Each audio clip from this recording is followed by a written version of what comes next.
ಪ್ರಿಯರಾದವರ, ಯೇಸುವಿನ ನಾಮದಲ್ಲಿ ನಿಮ್ಮನ್ನು ವಂದಿಸುತ್ತೇನೆ. ಸೌಖ್ಯವಾಗಿದ್ದೀರಾ?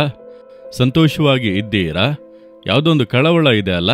ಹೊರಗೆ ಸಂತೋಷವಾಗಿರುವಂತೆ ಕಾಣುತ್ತದೆ, ಸಂತೋಷವಾಗಿರಲು ಪ್ರಯತ್ನ ಎಲ್ಲ ಮಾಡುತ್ತೇನೆ. ಆದರೆ ಹೃದಯದ ಆಳದಲ್ಲಿ ಒಂದು ಕಳವಳ ಇದೆ. ಒಂದು ಕಾರ್ಯವನ್ನು ಯೋಚಿಸುವಾಗ ಕಳವಳ ಉಂಟಾಗುತ್ತದೆ. ಕೆಲವರಿಗೆ ಏನೆಂದೇ ತಿಳಿಯುತ್ತಿಲ್ಲ, ಒಂದು ಕಳವಳವಾಗಿದೆ ಎಂಬುದಾಗಿ ನೀವು ಫೀಲ್ ಮಾಡುತ್ತೀರಾ?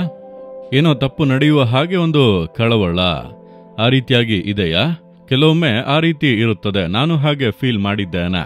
ಎಲ್ಲವೂ ಚೆನ್ನಾಗಿಯೇ ಇರುತ್ತದೆ, ಆದರೆ ಆ ಬಾಧೆ ತಿಳಿಯುವುದಿಲ್ಲ. ಹೃದಯದಲ್ಲಿ ಒಂದು ಕಳವಳ, ಹೃದಯದ ಆಳದಲ್ಲಿ ಒಂದು ಕಳವಳ, ಏನಾದರೂ ನಡೆದು ಬಿಡುತ್ತದೋ ಎಂಬಂತ ಒಂದು ಕಳವಳ. ಆ ರೀತಿಯಾಗಿ ನೀವು ಕಳವಳಗೊಳ್ಳುತ್ತಾ ಇದ್ದೀರಾ? ಅಥವಾ ನಿಮ್ಮ ಕುಟುಂಬದಲ್ಲಿ ಯಾವುದೋ ಒಂದು ಘಟನೆ, ನಿಮ್ಮ ಕೆಲಸದಲ್ಲಿ, ಬಿಸ್ನೆಸ್ನಲ್ಲಿ ಈ ರೀತಿ ಆಗುತ್ತದೋ ಆ ರೀತಿ ಆಗುತ್ತದೆ ಎಂಬಂತ ಕಳವಳದಲ್ಲಿ ಇದ್ದೀರಾ? ನೀವು ಚೆನ್ನಾಗಿ ಅರಿತುಕೊಳ್ಳಿ, ನಾವು ಲೋಕದಲ್ಲಿ ಬಾಳುತ್ತಾ ಇದ್ದೇವಲ್ಲ. ನಮ್ಮ ಶತ್ರುವಾಗಿರುವ ಸೈತಾನ ನಮ್ಮನ್ನು ಭಯಪಡಿಸುವುದರಲ್ಲಿ, ಕಳವಳಗೊಳಿಸುವುದರಲ್ಲಿ ಗಮನವಾಗಿರುವನು. ಕಾರಣವೇ ಇಲ್ಲದೆ ಒಂದು ಭಯವನ್ನು ಉಂಟು ಮಾಡುವನು, ಕಾರಣವೇ ಇಲ್ಲದೆ ಒಂದು ಕಳವಳವನ್ನು ಉಂಟು ಮಾಡುವನು. ಅಂದರೆ ಹೃದಯದ ಆಳದಲ್ಲಿ ಒಂದು ಕಳವಳ. ಈ ರೀತಿಯ ಒಂದು ಕಳವಳ ನಿಮಗೆ ಇದೆಯಾ?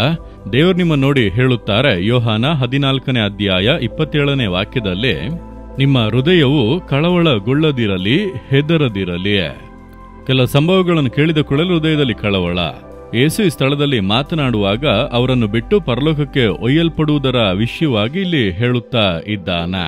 ತನ್ನ ಮರಣದ ಕುರಿತಾಗಿ, ಪರಲೋಕಕ್ಕೆ ಹೋಗುವುದರ ಕುರಿತಾಗಿ ಹೇಳುತ್ತಾ ಇದ್ದಾನೆ. 3.5 ವರ್ಷಗಳು ಯೇಸುವಿನೊಂದಿಗೆ ಇದ್ದೆವು, ಈಗ ನಮ್ಮನ್ನು ಬಿಟ್ಟು ಹೋಗುತ್ತೇನೆಂದು ಹೇಳುತ್ತಾರೆ. ನಾವು ಹೇಗೆ ಬಾಳುವುದು, ಏನು ನಡೆಯುತ್ತದೋ ಎಂಬುದಾಗಿ ಕಳವಳ. ಆ ರೀತಿಯ ಕಳವಳ ನಿಮ್ಮ ಹೃದಯದಲ್ಲಿ ಇದೆಯಾ? ಏನಾಗುತ್ತದೋ ತಿಳಿಯದು, ನನ್ನ ಮಕ್ಕಳ ಜೀವಿತದಲ್ಲಿ, ನನ್ನ ಗಂಡನ ವಿಷಯದಲ್ಲಿ, ನನ್ನ ಹೆಂಡತಿಯ ವಿಷಯದಲ್ಲಿ, ನನ್ನ ಕೆಲಸದಲ್ಲಿ ಹೀಗೆಲ್ಲ ಆಗುತ್ತದೆ ಎಂದು ಹೇಳುತ್ತಾರೆ, ಏನಾಗುತ್ತದೋ ತಿಳಿಯದು. ಈ ರೀತಿಯೊಂದು ನಿಯಮ ಬರುವುದಂತ, ಈ ರೀತಿಯೊಂದು ಕಾರ್ಯ ಮಾಡುತ್ತಾರೆಂದು ಹೇಳುತ್ತಾರೆ, ಕಳವಳ. ಕೆಲಸ ನಿರಂತರವಾಗಿರುತ್ತದ, ಈ ಬಾಧೆಗಳು ಬರುತ್ತವ, ಒಂದು ಕಳವಳ. ಕಾರಣವೇ ಇಲ್ಲದೆ ಇನ್ನು ಬಾಧೆ ಉಂಟಾಗಲಿಲ್ಲ, ಅದರ ಹೃದಯದಲ್ಲಿ ಕಳವಳ. ಈ ಸೈತಾನನು ನಮ್ಮನ್ನು ಯಾವಾಗಲೂ ಕಳವಳದಲ್ಲೇ ಇಡಲು ಬಯಸುತ್ತಾನೆ. ಈ ಲೋಕದ ಪರಿಸ್ಥಿತಿಗಳ ಮಧ್ಯೆ ಕೆಲವೊಮ್ಮೆ ಕಳವಳಗಳು ಬರುತ್ತವೆ. ಏನೇ ಕಾರಣವಾಗಿದ್ದರೂ ದೇವರು ಹೇಳುತ್ತಾರೆ, ನನ್ನ ಮಕ್ಕಳ, ನಿಮ್ಮ ಹೃದಯವು ಕಳವಳಗೊಳ್ಳದಿರಲಿ, ಹೆದರದಿರಲಿ, ಯಾಕಂದ್ರೆ ನಾನು ನಿಮ್ಮ ಸಂಗಡ ಇದ್ದೇನೆ, ನೀವು ನಂಬಿಕೆಯಿಂದ ಇರಿ ಎಂದು ದೇವರು ಹೇಳುತ್ತಾರೆ. ನಂಬಿಕೆ, ದೇವರ ಮೇಲಿಡುವಂತ ನಂಬಿಕೆಯಿಂದಲೇ ನಾವು ಈ ಕಳವಳಗಳನ್ನು ಜಯಿಸಲು ಸಾಧ್ಯ. ಯೇಸು ನನ್ನ ಸಂಗಡ ಇದ್ದಾನೆ, ಏನೇ ಸಂಭವಿಸಿದರೂ ಸರಿ, ಅದನ್ನು ಆತನು ಒಳ್ಳೆಯದನ್ನಾಗಿ ಮಾಡುವನು. ಈ ಕೇಡುಗಳು ನನ್ನ ಹತ್ತಿರಕ್ಕೂ ಬಾರದು, ನನ್ನನ್ನು ಬಾಧಿಸಲು ಆಗದು ಎಂಬಂತ ಒಂದು ನಂಬಿಕೆ. ನೀವು ನಂಬುತ್ತೀರಾ? ನಿಮ್ಮ ಹೃದಯವು ಕಳವಳಗೊಳ್ಳದಿರಲಿ, ಹೆದರದಿರಲಿ, ನನ್ನ ಮೇಲೆ ನಂಬಿಕೆಯಿಂದ ಇರಿ ಎಂದು ದೇವರು ಹೇಳುತ್ತಾರೆ. ನಂಬಿಕೆ, ಆತನು ನಿಮ್ಮ ಸಂಗಡ ಇರುವ ನಂಬಿಕೆ. ಈ ನಂಬಿಕೆ ನಿಮ್ಮಲ್ಲಿ ಸ್ಟ್ರಾಂಗ್ ಆಗಿ ಇರಬೇಕು. ಅಂದರೆ ಬೆಳಗ್ಗೆ ಎದ್ದ ಕೂಡಲೇ ಸತ್ಯವೇದ ಓದಿ ಪ್ರಾರ್ಥಿಸಬೇಕು. ಅದಕ್ಕೆ ಹೇಳುವುದು, ನಾವು ದೇವರ ವಾಕ್ಯಗಳನ್ನು ಓದಿ ಧ್ಯಾನಿಸಿ ಪ್ರಾರ್ಥಿಸುವಾಗ ನಂಬಿಕೆ ಬಲಗೊಳ್ಳುತ್ತದೆ. ಆ ನಂಬಿಕೆ ಬಂದರೆ ಯಾವುದೇ ಸೈತಾನನ ಭಯ, ಕಳವಳ ನಮ್ಮನ್ನು ಜಯಿಸಲಾಗದು. ಅದು ಬರುತ್ತದೆ, ಹೋಗುತ್ತದೆ.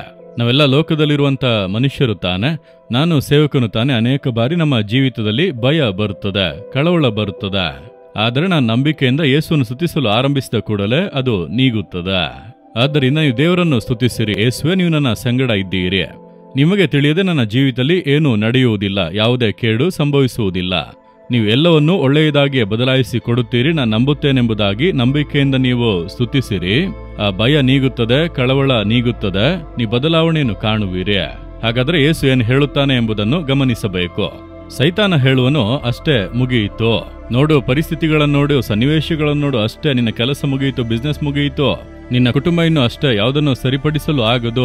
ಪರಿಸ್ಥಿತಿಗಳನ್ನಿಟ್ಟುಕೊಂಡು ಸೈತಾನ ಮಾತನಾಡುವನು, ನಿಮ್ಮ ಚಿಂತೆಗಳಲ್ಲಿ ಮಾತನಾಡುವನು. ಆದರೆ ನೀವು ಅದನ್ನು ನೋಡದೆ ಯೇಸು ಕ್ರಿಸ್ತನು ಏನು ಹೇಳಿದ್ದಾನೆ ಎಂಬುದನ್ನು ನೋಡಿರೆ, ಭಯಪಡಬೇಡ, ಕಳವಳಗೊಳ್ಳಬೇಡ, ನಾನಿದ್ದೇನೆ, ನೀನು ನಂಬು, ಅಷ್ಟೇ. ಹಿಂದೆ ಆ ಪರಿಸ್ಥಿತಿಗಳು ಬದಲಾಗುತ್ತವೆ. ನೀವು ಯಾವುದರ ಕುರಿತು ಕಂಗಾಲಾಗುತ್ತೀರೋ ಅದು ಹಿಂದೆ ಬದಲಾಗುತ್ತದೆ ನೋಡಿರಿ. ನೀವು ಭಯಪಡುವ ಹಾಗೆ, ಕಳವಳಗೊಳ್ಳುವ ಹಾಗೆ ಏನೂ ನಡೆಯುವುದಿಲ್ಲ. ನೀವು ನಂಬುತ್ತೀರಾ? ಹಾಗಿದ್ದರೆ ಹೇಳಿರಿ, ಯೇಸುವೆ, ನೀವು ನನ್ನ ಸಂಗಡ ಇದ್ದೀರಿ, ನನ್ನ ಜೊತೆಗೆ ಇದ್ದೀರಿ, ಆದ್ದರಿಂದ ನಾನು ಭಯಪಡುವುದಿಲ್ಲ, ಕಳವಳಗೊಳ್ಳುವುದಿಲ್ಲ. ಏನೇ ನಡೆದರೂ ಕೂಡ ನೀವು ಒಳ್ಳೆಯದಾಗಿ ಬದಲಾಯಿಸಿ ಕೊಡುವಿರಿ, ಯಾವ ಕೇಡು ನನಗೆ ಸಂಭವಿಸದು. ನಾನು ಅದ್ಭುತಗಳನ್ನು ಕಾಣಲಿದ್ದೇನೆ, ನಾನು ನಿಮ್ಮನ್ನು ನಂಬುತ್ತೇನೆ. ಯೇಸುವೆ, ನಿಮಗೆ ಸ್ತೋತ್ರ, ಸ್ತೋತ್ರ. ಯೇಸುವಿನ ನಾಮದಲ್ಲಿ ಆಮೇನ್ ಆಮೇನ್.